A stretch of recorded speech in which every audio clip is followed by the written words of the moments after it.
At the outset, I appreciate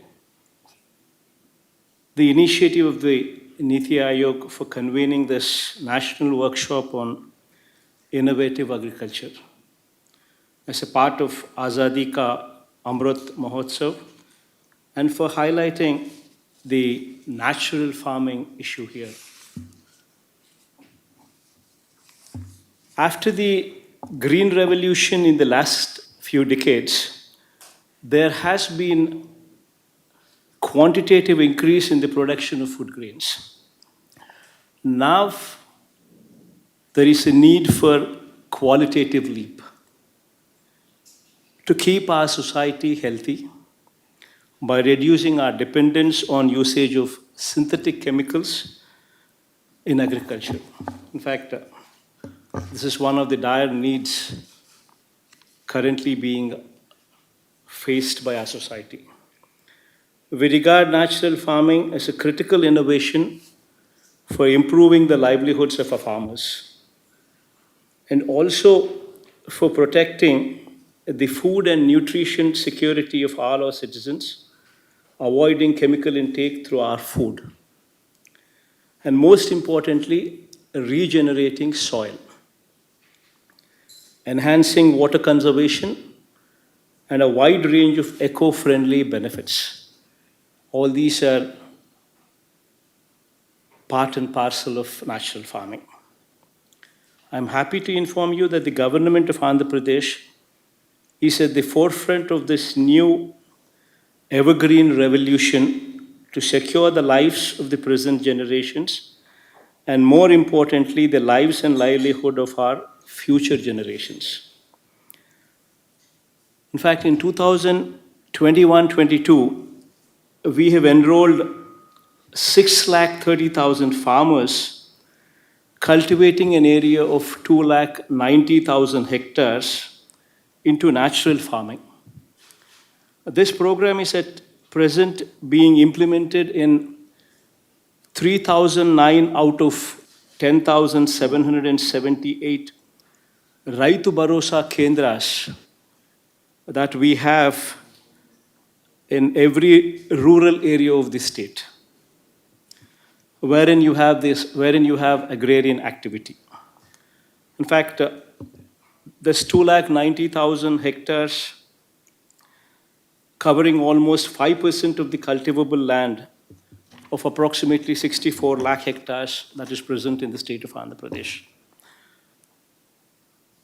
We are not resting on these achievements and have set very ambitious targets for ourselves, as we are aware that this is only 5% of the area that is covered so far in the state. This journey into natural farming, it is a 3 to 5 year journey for each of these farmers to convert his entire farmland from chemical agriculture to natural farming. While we support the farmers through this journey of these 3 years, we are not looking at sudden withdrawal of chemical fertilizers by farmers.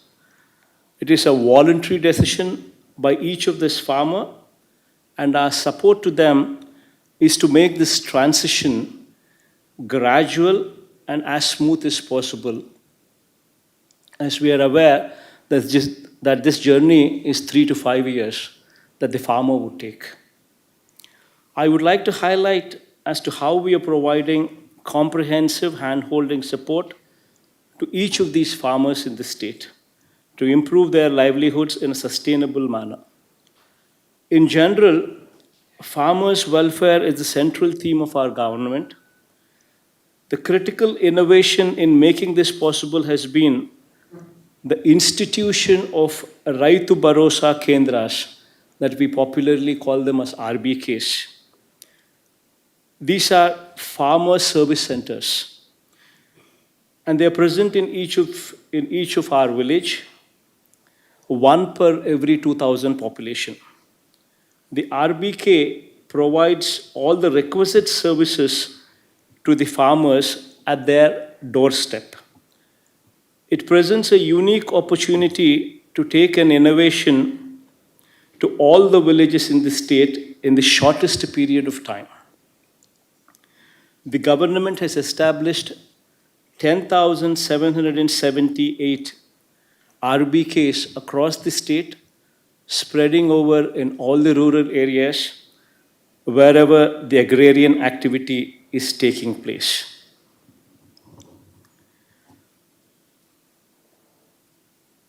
RBK is an integration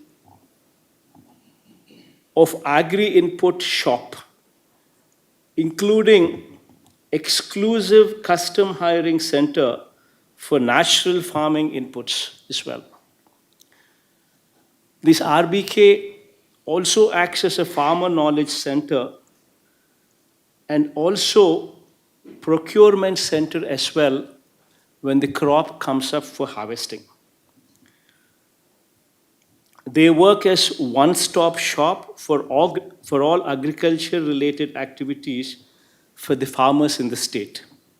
That includes supply of quality inputs such as seeds, fertilizers, and pesticides, as well as natural farming inputs, so as to remove the spurious element from the society. E-crop booking is also one of the features of the RBK. Facilitation of different government schemes and services, connecting it to the e-crop booking done in that village is also one of the features. Trainings and capacity buildings of the farmers on the latest agricultural practices and technologies are also inbuilt in the RBK platform. The RBKs therefore offer a plethora of services at the farmer's doorstep. They are networked with different quality testing labs to enable seamless service delivery to the farmers. They are also the procurement centers for agriculture commodities as well. Each RBK has one technically qualified person called the village agricultural assistant. He or she is either a graduate or a diploma holder in agriculture or horticulture to assist the farmers. We also have a banking correspondent in each of these RBKs to enable the farmer to access all banking services at the RBK level itself. In order to disseminate knowledge effectively, the village agricultural assistant conduct farmer fields schools called Polambadi. These field schools called Polambadi, they help the farmers in taking optimal decisions to reduce the cost of cultivation and improve the yields by adopting environment-friendly, good agronomic practices. The active involvement of farmers in the programs of the government is further facilitated by the setting up of agri-advisory boards at the RBK level, at the mandal level, and as well as at the district level as well. To discuss about the effective implementation of crop planning and monitoring of various activities at the RBK level. In fact, a total of 80,359 progressive and experienced farmers were made members of the agri-advisory boards in the state, where voices of the farmers has been the central theme considered for the various agricultural policies that we've come out with. Another important service to the farmers through the RBKs is the e-crop booking, as I had emphasized earlier, which is aimed to digitally register all the crops, varieties grown by the actual cultivators in all the land parcels for all the crop seasons in that particular village, more importantly. E-crop is a single source of truth to extend benefit to cultivators for all the schemes like YSR Sunnavadi Pantarunalu, which is nothing but zero interest crop loans, Dr. YSR free crop insurance scheme, input subsidy to the actual cultivators, and procurement of agricultural produce at the MSP. The farmers are given physical and digital acknowledgements post e-crop booking, and their names are also being displayed at the RBKs as a part of the social audit so as to promote transparency at the grassroots level. The government of Andhra Pradesh has taken a historical decision to establish a price stabilization fund of 3,000 crores. This fund is aimed to provide market intervention to support those farmers whose produce are selling below the MSP. It is also aimed to provide market intervention to those crops which do not have MSPs but are selling much below the normal price. Considering the fact that we have 50% of the farmers owning less than half hectare in the state of Andhra Pradesh, and 70% of the farmers owning less than 1 hectare in the state of Andhra Pradesh, our government has been hand-holding our farmers through YSR Raitu Bharosa / PM Kisan by providing financial assistance of rupees 13,500 rupees to every farmer to meet the input production costs, covering almost 50 to 80% of the production costs for almost 80% of the crops for these marginal farmers. We are also providing 9 hours of quality power during the daytime itself, free of cost to the farmers, among the many initiatives that the government of Andhra Pradesh has taken to support our farmers. Now, coming to the promotion of natural farming within the state of Andhra Pradesh, I would like to list out a few of the important ones. We are aware that the conversion of a farmer who is practicing chemical agriculture for the past 30 to 50 years to completely give up chemicals and move to natural farming is not an easy task, and it is not an easy ask. At the same time, we are convinced that this is the most important transformation in agriculture, and it should be done in a phased manner. And with the full support of scientific institutions and scientists from across the country and from outside as well. The approach is to move with the pace of the farmer. It's purely voluntary and also gradual in process. The state government has set up a separate department for natural farming within the agricultural department to take up the program to all the villages in the state with the help of RBKs in each village. At the village level, to motivate the farmers to move to natural farming, which is facilitated through the RBKs, we have also positioned a community resource person who is a practicing farmer at the village to support the RBK, to support and motivate all the farmers within the RBK level who are willing to take up natural farming. In fact, the agricultural department through the RBKs has developed a strong network of knowledgeable and dedicated best practicing farmers as community resource persons, and also developed the necessary crop-wise protocols for different regions. This experience and expertise at the RBK level provides the necessary impetus to scale up and universalize the natural farming activities across the state. I'm happy to inform you that the efforts of the government in taking natural farming forward on such a large scale has led to the government of Germany agreeing to fund the setting up of Indo-German Global Academy on Agroecology Research and Learning, IGGAARL, in Andhra Pradesh. The project is in the final approval process. The state government is providing the land and buildings for setting up the center. Government of Germany has agreed in principle to provide a grant of 20 million euros over a period of 5 years as well.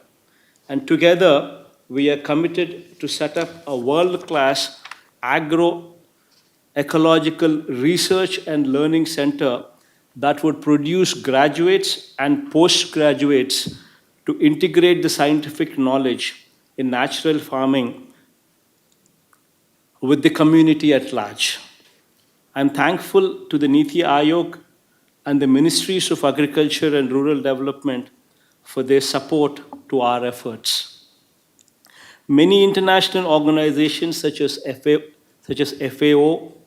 UNEP, ICRAF, University of Reading, University of Edinburgh, CIRAD France, GIZ, KFW are partnering with AP, and these partnerships are very valuable for generating a new knowledge, certification at the RBK level, and building the support architecture for scaling up this program. The impacts of natural farming have been very positive in our state. Independent studies have confirmed many positive impacts, such as costs of cultivation of farmers has come down. Yields are also encouraging over a 3-year period.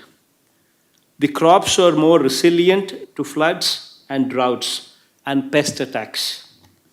In addition, there is an enhancement of biodiversity. The health and nutrition aspects are very significant. I would like to conclude by highlighting certain issues that need attention at the national level. The farmers who are transiting to natural farming are doing human service for the country. They need to be encouraged and motivated, and thus I would like a proactive policy in this regard formulated by this august body. The farmers who are transiting to natural farming are also ensuring the avoidance of chemical fertilizer subsidies. If we can think as to how there can be a mechanism for rewarding these farmers, as it is resulting in avoidance of chemical fertilizer subsidies to a great deal as well. I would like to request that states who are having larger areas under natural farming should be given a higher weightage in the Finance Commission recommendations as well. These states are helping the country in achieving climate change mitigation goals and carbon neutrality goals as well. The certification of organic farming and natural farming needs to be made more farmer-friendly, available, and accessible to every farmer who is desirous of this. The syllabus in our agricultural universities, they also need to include natural farming / organic farming is also part of their curriculum. There is a need for more systematic research on natural farming. There is also a need to study the health impacts of consuming natural farming food versus food grown using synthetic chemicals. And study of these results should be explained and publicized for public awareness. Funding for the state governments in transiting to natural farming should be liberal and the norms should be different. At present, the centrally sponsored schemes are shared in the ratio of 60-40. But I would strongly recommend, given the importance of natural farming to the whole country, especially the next generation, the funding should be 90-10 at least. The avoided fertilizer subsidy in the years to come will be several times more than the money invested in transition into natural farming. In fact, all these are the virtues of we moving into natural farming, and I'm hopeful that with this august body also showing the kind of importance that it is showing, that very soon we would have a very good policy laid out for us.